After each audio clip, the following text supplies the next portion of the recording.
خصوصا منهم على الأئمة خلفاء رسول الله على التحقيق أمير المؤمنين حضرة أبي بكر وعمر وعثمان وعلي وعلى بقية الصحابة والتابعين رضوان الله تعالى عليهم أجمعين.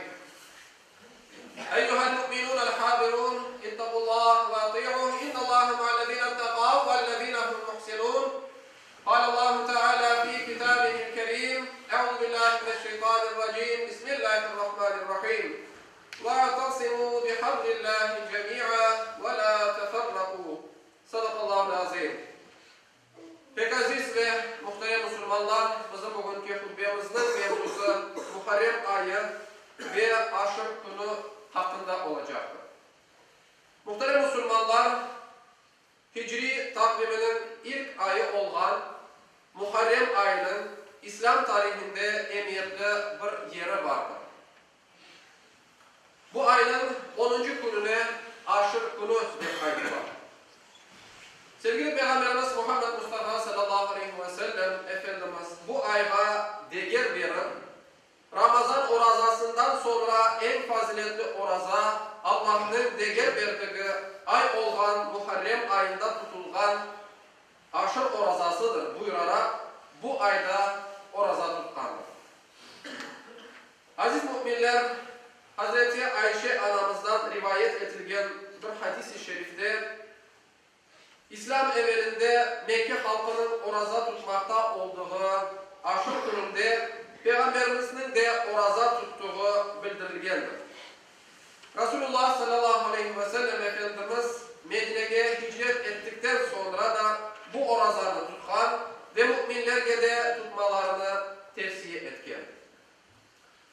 Ramazan orazası farz kılındıktan sonra da Peygamberimizin tavsiyesi üzerinde bu oraza sünnet olarak tutulgandır. Aşır orazası olarak adlandırılgan bu oraza Muharrem ayının 10. günü tutulmakla birlikte sünnet olan bu günden bir gün evvel veya bir gün son orazalı geçirmektir. Tarihte geçken saygılı cemaat, bir takım hadiselerinin Muharrem ayında gerçekleşken olduğuna dair bazı rivayetler bu ayga ayrı bir değer verilmesine sebep olgandır.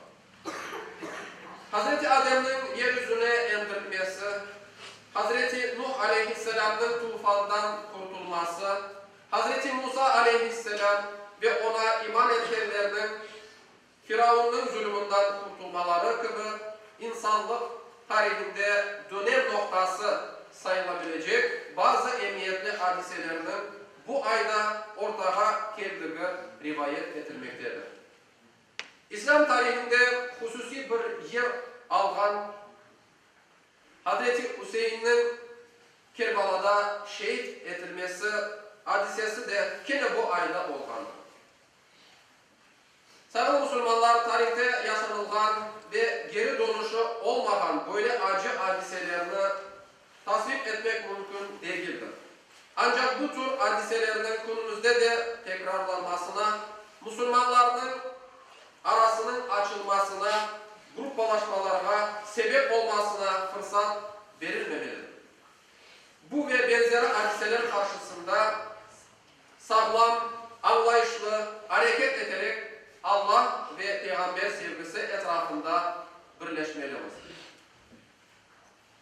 Aziz müminler, hepimizden Allah'ı da, Peygamberi, kitabı da, kıblası da birdir. Bu birliğimizge sevgi ve saygı bağlarından bağlamamızı gerek eder.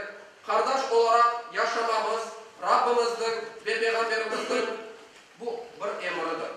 Yüce Allah bizlerge müminler ancak kardeştirler de buyurlar.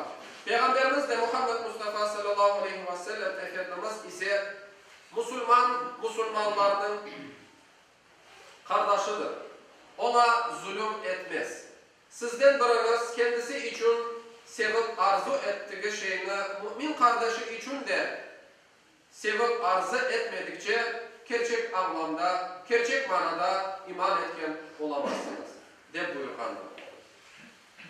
Allah ve Peygamberinin bu emri ve tavsiyelerine uyarak birbirimizle